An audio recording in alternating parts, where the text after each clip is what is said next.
आखिरकार कैसे श्री कृष्ण ने किया अर्जुन के अहंकार को चूर्ण, चलिए जानते हैं इस वीडियो में। महाभारत युद्ध के पश्चात अर्जुन को यह घमंड हो गया था कि वह श्री कृष्ण का परम भक्त है। श्री कृष्ण ने अर्जुन का अभिमान चूर्ण करने के लिए एक लीला रची। श्री कृष्ण अर्जुन को लेकर एक साधु के वेश में राजा मोरध्वज के महल पहुँचे। कृष्ण एक शेर को भी अपने साथ ले गए। राजा मोरध्वज भगवान विष्णु के बहुत ही बड़े भक्त थे और वह बहुत बड़े दानी थे और साधु संतों की हर प्रकार की सेवा के कार्य में लगे रहते थे। जब राजा मोरध्वज को यह पता लगा कि दो साधु एक शेर के साथ उनके द्वार पर आए हैं, तो वह दौड़ते हुए गए और उनका स्वागत सत्कार करने लगे। साधु के वेश में श्री कृष्ण ने महाराज मोरध्वज से कहा कि हम आपका अतिथि तभी स्वीकार करेंगे यदि आप हमारी एक शर्त मान ले। तब श्री कृष्ण कहने लगे कि यह मेरा एक शेर है जो केवल नरभक्षी बच्चे का मांस ही खाता है। यदि आप एक बच्चे का मांस इसे खिला सको तो तभी हम आपका अतिथि स्वीकार करेंगे। तब राजा मोरध्वज थोड़ा विचार कर सोचने लगे और एकदम बोले कि आप मेरे पुत्र का मांस अपने शेर को खिला सकते हैं, परंतु मैं एक बार अपनी पत्नी रानी पद्मावती से पूछ लूं। तब रानी पद्मावती भी धर्म पथ पर चलने वाली प्रतिव्रता नारी थी।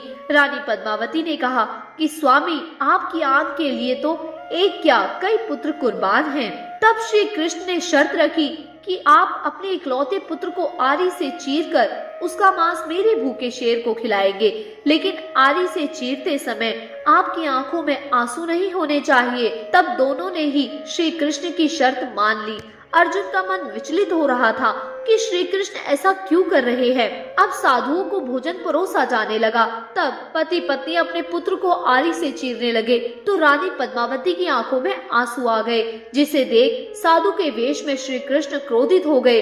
तब रानी पद्मावती बोली कि यह आंसू मेरे पुत्र के लिए नहीं है, अपितु इसलिए है कि यदि भगवान ने मुझे हजारों पुत्र दिए होते तो आपके शेर को कहीं भटकना नहीं पड़ता। हम हर रोज आपके शेर को भोजन दे देते। इतनी दानवीरता देखकर अर्जुन का घमंड टूट रहा था। श्री कृष्ण ने कहा कि तुम्हारे अलौकिक कार्यों के पुण्य आपको अवश्य मिलेंगे और रानी पद्मावती को पुत्र को आवाज लगाने के लिए कहा।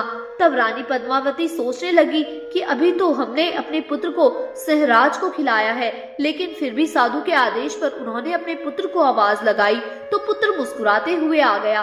तब राजा मोरध्वज साधु के चरणों में गिर गए और कहने लगे, आप कौन हैं? आपने मेरी इतनी कठिन परीक्षा किस कारण ली? अब अर्जुन को समझ आ गया कि श्री कृष्ण ने ये सारा प्रयोजन मेरे अभिमान को चूर्ण करने के लिए किया है। तब श्री कृष्ण अपने असली रूप में आ गए और राजा मोरध्वज को चतुर्भुज रूप में दर्शन दिए। आशा करती हूँ कि आपको हमारा ये वीडियो पसंद आया होगा। अगर वीडियो पसंद आया है तो चैनल को सब्सक्राइब करना, शेयर करना और लाइक करना मत भूलिएगा। धन्यवाद।